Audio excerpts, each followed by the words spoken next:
बिस्मिल्लाहिर्रहमानिर्रहीम। इस वीडियो के साथ एक छोटी सी video Al Shafa homeopathic centre YouTube centre की तरफ से ये प्रोग्राम पेश किया जा रहा है। एक होती है मोच, गिट्टे में टखने में मोच आ जाना। वो मोच ज़्यादा वज़न उठाने से भी हो सकती है, पाँव का ऊंची नीची जगह पे हो जाना, उससे भी मोच वाक़या हो सकती है। इससे सूजन वगैरह हो जाती है, बड़ी तकलीफ़ देह है, इंसान चल नहीं सकता। तो ऐसी सूरत में सोजिश और सूजन से पहले अगर केस आपके पास आ जाए तो आर्नी का मदर टेंचर लें और ठंडे पानी में उसको डालें और कपड़ा गीला करके ऊपर लगा दें। ये इस तरह आप बार बार करें। अगर कपड़ा गर्म हो जाए तो फिर ठंडे पानी से भिगो कर फिर ऊपर रख दें। इस तरह हर आधे घंटे बाद आर्नी का 3x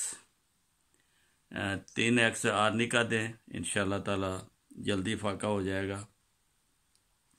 ये हर किस्म की मोच में ये इसकी पहली दवाई है।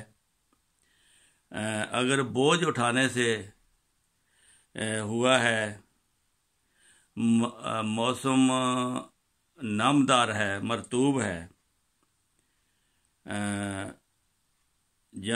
जहाँ आर्नी का अगर काम ना करे तो फिर स्टाक्स आपने देनी है।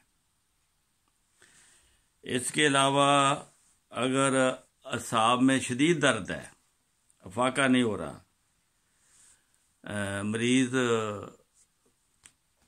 तड़प रहा है, तो ऐसी सूरत में हाइपेरिकम 30 जो है वो दे। अगर मोच के साथ हड्डी में चोट लगी है तो फिर ना रस्टाकस काम करेगी ना आर्नी का, फिर आपको रूटा देना पड़ेगा।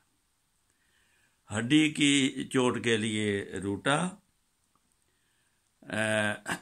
असाब के ज़ख्मी होने या असाब पर चोट लगने से रस्टाकस और आर्नी का। अगर इस दौरान मरीज़ को बुखार हो जाता है, शदीद बेचैनी होती है, तो फिर एकोनाइट का सहारा लेना पड़ेगा। एकोनाइट 30 में दें। बायोकेमिक में फेरोमफास इसकी आर्निका की जगह ले लेती है। अगर आपके पास और कोई दवाई नहीं, फेरोमफास है, तो फेरोमफास अंदरूनी तौर पर ये आर्निका का काम करती है।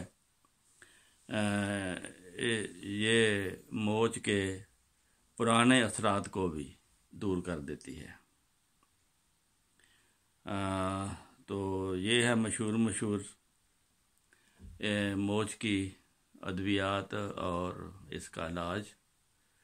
अल्लाह ताला आप सब को इन तकलीफ़ों से बचाए रखे। अस्सलामु अलैकुम वरहमतुल्लाहि वबरकातुहू।